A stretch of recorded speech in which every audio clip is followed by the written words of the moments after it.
अस्सलाम वालेकुम जी, मेरा नाम आमिर बिलाल है।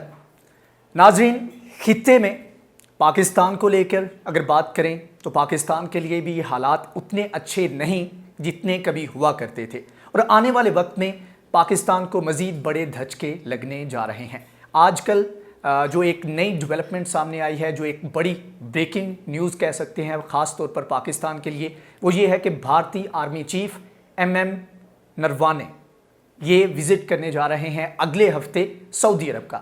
और ये काफ़ी अरसे के बाद ऐसी खबर सुनने को मिली जिसमें पाकिस्तान को बैक साइड पे किया गया, पाकिस्तान को साइडलाइन किया गया और भारत को मुकद्दम जाना गया।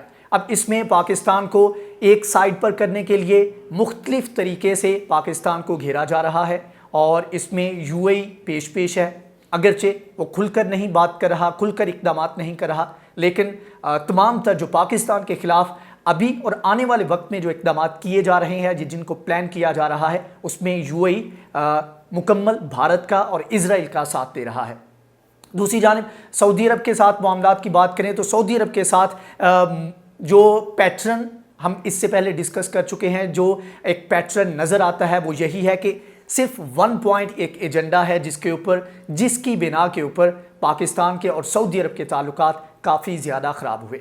एक हार्ड लाइनर दिया गया था वज़ीर ख़ारजा शाह महमूद कुरैशी की जानिब से तकरीबन 3 से 4 माह पहले, जब उनकी जानिब से कहा गया कि OIC का स्पेशल इजलास क्यों नहीं तलब किया जाता। हमने कितनी मरतबा सऊदी अरब जो कि OIC का लीडर है उसको रिक्वेस्ट किया, लेकिन मकबूजा कश्मीर के ऊपर OIC का स्पेशल इजलास तलब नहीं किया जाता। अगरचे इसमें बाद में पेशरफ्त हुई और अभी जो वज़ीर ख़ारजा का इजलास हुआ उसमें इसके ऊपर एक रस्मी तौर पर एक बयान दिया गया, जिसको पाकिस्तान ने तो इसको थोड़ा सा पॉजिटिव वे में बताने की कोशिश की, लेकिन अगर उसके वर्डिंग के ऊपर जाइए और इलामिये के ऊपर अगर आप जाएं तो उसमें आपको देखने को मिलेगा जी ये इशू है, इसको रिजॉल्व होना चाहिए, इस तरह के बयानात हैं। पाकिस्तान की ना साइड ली गई और ना भारत की साइड ली गई और इसमें भारत का विन विन है। पाकिस्तान के लिए ये एक तरह का लॉस ही है कि एक हार्ड किस्म का स्टांस जिस तरह का तुर्की रखता है सऊदी अरब की जानिब से या UAE की जानिब से, इसके ऊपर नहीं रखा गया। और इवन के UAE की जानिब से जब इजराइल को तस्लीम किया गया तो उस वक्त वो दिन चूज़ किया गया जब पाकिस्तान का यौम आज़ादी था। 14 अगस्त को UAE ने इजराइल के साथ अपने ताल्लुकात को नॉर्मलाइज करने की डील की और उसके बाद जब मोदी ने मकबूजा कश्मीर का स्टेटस जो है उसको चेंज किया, उसको अनेक्स किया, उसके फौरी बाद जब पाकिस्तान मुतालबा कर रहा था कि अरब वर्ल्ड के जो ममालिक हैं वो उसके साथ खड़े हों, OIC का इजलास तलब किया जाए, उन्हीं दिनों में उसके बाद भारतीय वज़ीर आज़म को वहाँ पर बुलाकर सबसे बड़ा अपना जो मुल्क का UAE का जो अवार्ड था वो उसको दिया गया।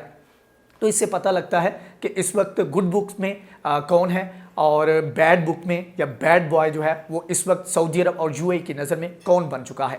अब इसमें पाकिस्तान को रिप्लेस कैसे किया जा रहा है इसके ऊपर बात कर लेते हैं। अब पाकिस्तान के 2 से 3 लेवरेजेस थी जिसके ऊपर पाकिस्तान या सऊदियों को लगता था कि पाकिस्तान उनके काम आ सकता है। सबसे पहली और फारमोस्ट जो थिंग थी वो ये थी कि पाकिस्तान सिक्योरिटी फ्राहम करता था, जहां पर सऊदी अरब को कभी भी मुश्किल पेश आई पाकिस्तान ने उन ऑपरेशंस में हिस्सा लिया। लेकिन इसमें थोड़ा सा मसला उस वक्त हुआ जब यमन का इशू चला और उसके ऊपर काफ़ी लिंगर ऑन किया। इवन के सऊदी अरब की जानिब से क्लेम किया गया, MBS ने कहा था कि 5 साल के अंदर अंदर हम ये मसला हल कर लेंगे और अभी उसको तकरीबन 7, 8 या 10 साल से ज़्यादा अरसा हो चुका है। इसके बावजूद यमन का मसला हल नहीं हो सका। इसमें सऊदी अरब मुतालबा करता रहा है कि वहाँ पर ऑपरेशन करने में या हौसी बागी जो है उनको कंट्रोल करने में, उनको रोकने के लिए पाकिस्तान उनकी मदद करे। अब अगर पाकिस्तान वहाँ पर मदद करता है तो जो सऊदी अरब एक्यूज़ करता है ईरान को कि हौसी बागियों के पीछे वो है और राइटफुली समहाउ किसी एक्सटेंट तक वहाँ पर ईरान उनको सपोर्ट भी करता है, तो पाकिस्तान के लिए बड़ी ऑकवर्ड सी पोजीशन आ जाती है, ऑकवर्ड सी सिचुएशन बन जाती है जब पाकिस्तान को चूज़ करना पड़ेगा सऊदी अरब के दरमियान और ईरान के दरमियान। तो ऐसे में पाकिस्तान ने फैसला किया कि वो न्यूट्रल रहेगा, ना वो ईरान की जानिब जाएगा और ना सऊदी अरब की जानिब जाएगा। यही वजह है कि वज़ीर आज़म इमरान खान ने 3 से 4 माह पहले कहा था, जब टेंशन बढ़ रही थी सऊदी अरब और ईरान के बीच में, तो उन्होंने मीडिएट करने का, सालसी का किरदार अदा करने का इंदिया दिया था और कहा था कि हम सालसी का किरदार अदा करने को तैयार हैं। अब ये मसला आया और उसके बाद पाकिस्तान का जो मिलिट्री का एक एंगल था, जब मुतालबा किया गया पाकिस्तान से कि वो इजराइल को तस्लीम करे और पाकिस्तान ने इनकार किया, तो उस वक्त ऑल्टरनेट के तौर पर एक अपनी फैसिलिटी अवेलेबिलिटी जो है वो शो की गई इजराइल की जानिब से कि भाई अगर आपको सिक्योरिटी का इशू है तो अगर पाकिस्तान नहीं है तो हम आपको सिक्योरिटी फ्राहम करेंगे। तो इजराइल ने वो एक कह लें कि इजराइल रिप्लेसमेंट में आ गया और समहाउ आने वाले वक्त में और अभी जो डेवलपमेंट जो हमने आपसे शेयर की कि किस तरह भारतीय आर्मी चीफ अगले हफ्ते वहाँ का दौरा करेंगे और उसमें जो जाहिर बात है वहाँ पर जो डील्स होंगी और जो MOU साइन किए जाएंगे और उसके बाद वो UAE का भी दौरा एक रोज़ा दौरा वो वापसी पर करेंगे। 4 दिन वो उधर रहेंगे, 1 दिन UAE में वहाँ पर क़याम करेंगे और वहाँ पर जो है मुलाकातें करेंगे। तो समहाउ आने वाले वक्त में जहाँ पर पाकिस्तान को रिप्लेस करने के लिए इजराइल होगा तो वहाँ पर भारत से भी मदद ली जा सकती है। अब दूसरा मसला ये था कि तकरीबन लाखों के हिसाब से 1 मिलियन के करीब वहाँ पर पाकिस्तानी काम करते हैं। तो पाकिस्तानियों की रिप्लेसमेंट के लिए उन्होंने भारत आबादी के लिहाज से बहुत बड़ा मुल्क है, वहाँ पर कैपेसिटी है, वहाँ पर पोटेंशियल है, वहाँ की लेबर बहुत ज़्यादा है। तो उन्होंने कहा कि अगर आपका पाकिस्तान के साथ कोई मसला चल रहा है तो पाकिस्तान को आप साइड पे करें, हम आपको लेबर देंगे। तो यही वजह है कि जो 11 से 12 मुल्कों के ऊपर विजिट वीज़ा के ऊपर पाबंदी आयद की गई UAE की जानिब से, उनमें पाकिस्तान भी शामिल था। अब वो जो एक वैक्यूम क्रिएट हुआ इस इकदाम से, उसको फिल किया जो लेबर पाकिस्तान से नहीं जा सकी। तकरीबन 3 से 4 हज़ार जो एक एस्टिमेट लगाया गया है, इतने के करीब लोग वहाँ पर नहीं जा सके सिर्फ इस पाबंदी की वजह से इस सीज़न में। तो उसको उस वैक्यूम को फिल करने के लिए वहाँ पर भारतीय जो है लेबर उसको वहाँ पर बुला लिया गया।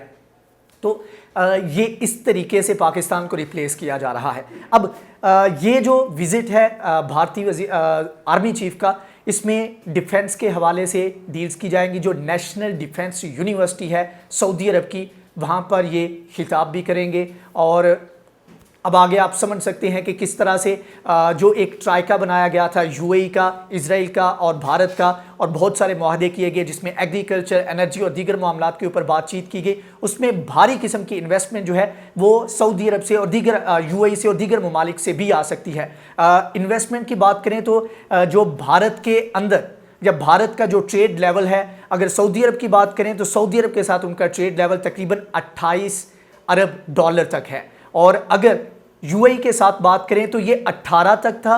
और ओवरऑल अगर ऑयल भी इसमें शामिल कर लिया जाए तो 2019 के मिड तक ये 58 अरब डॉलर तक था। और जो प्रेडिक्ट किया गया था उस वक्त वो ये था कि 2020 के आखिर तक, जो जिसमें तकरीबन एक महीना बाकी है, 2020 के आखिर तक ये ट्रेड वॉल्यूम UAE और भारत के दरमियान 100 अरब डॉलर तक पहुंच जाएगा।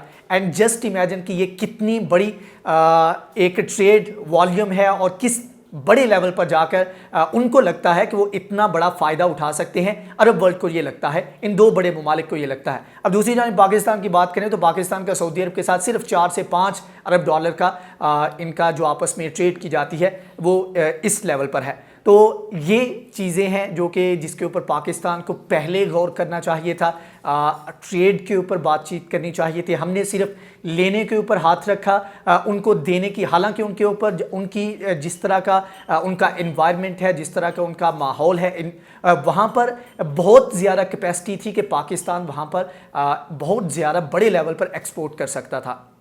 अब यह है कि जिस तरीके से सऊदी अरब की जानिब से डाइवर्सिफाई करने की कोशिश की जा रही है अपनी इकोनॉमी को, तो वहाँ पर IT की बहुत बड़ी खेप जो है भारत प्रोवाइड करने जा रहा है।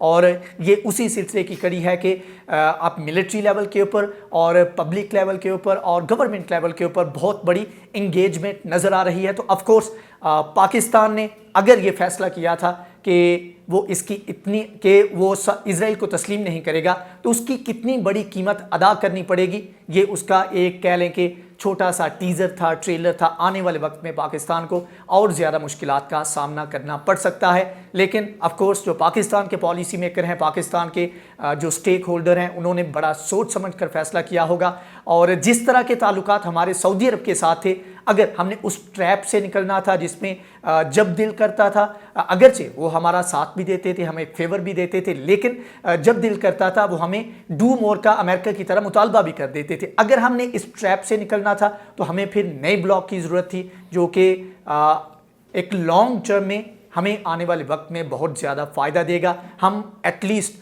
स्ट्रगल करेंगे, लेकिन आने वाले वक्त में हम अपने पैरों पर खड़े हो सकते हैं।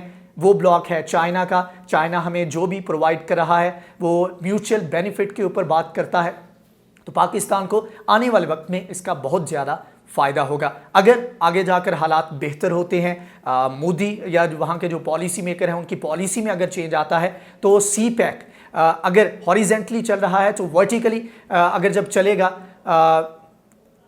इसका जेस्चर थोड़ा सा गलत हो गया, लेकिन यह है कि अगर हम इस साइड से चाइना को कराची के साथ मिला रहे हैं सी पैक के जरिए, तो अगर भारत के साथ ताल्लुकात बेहतर होते हैं तो ये इस साइड पे इस तरीके से भी ईरान के साथ ट्रेड जो है भारत के जरिए सी पैक के थ्रू हो सकती है। उसके बाद वहाँ पर कनेक्ट किया जा सकता है बांग्लादेश को, दीगर ममालिक को। तो ये एक बहुत बड़ा एक फ़ायदा होगा पाकिस्तान को आने वाले वक्त में। दूसरा, अगर भारत अमेरिका की जानिब जा रहा है तो हमारे ताल्लुकात रशिया के साथ बेहतर हो रहे हैं, जो कि आने वाले वक्त में हमें इस चीज़ के ऊपर फ़ायदा देगा। तुर्की से भी हमने फ़ायदा उठाना शुरू कर दिया है ताल्लुकात को बेहतर बनाने के लिए। उसका जो सम्राट है उससे फ़ायदा उठाने के लिए हमने कोशिश शुरू कर दी है। तो इंशाल्लाह अभी थोड़ा सा मुश्किल वक्त होगा, लेकिन आने वाले वक्त में पाकिस्तान अपने पैरों पर खड़ा हो जाएगा। भारत जो करना चाहता है वो करे, लेकिन यह है कि पाकिस्तान इंशाल्लाह आने वाले वक्त में अपने पाँव पर खड़ा होगा और अपने मामलात को, अपने इश्यूज़ को अपनी टर्म्स के ऊपर डिसाइड करेगा और डीलिंग जो है अपनी टर्म्स के ऊपर किया करेगा। इंशाल्लाह जैसे कोई नई अपडेट आएगी उसके बारे में हम आपको आगाह करेंगे। अगर आपको ये वीडियो पसंद आई है तो प्लीज़ इसको लाइक करें, शेयर करें, हमारे चैनल को सब्सक्राइब करें। नेक्स्ट वीडियो में हाजिर होंगे, तब तक के लिए अल्लाह हाफिज़।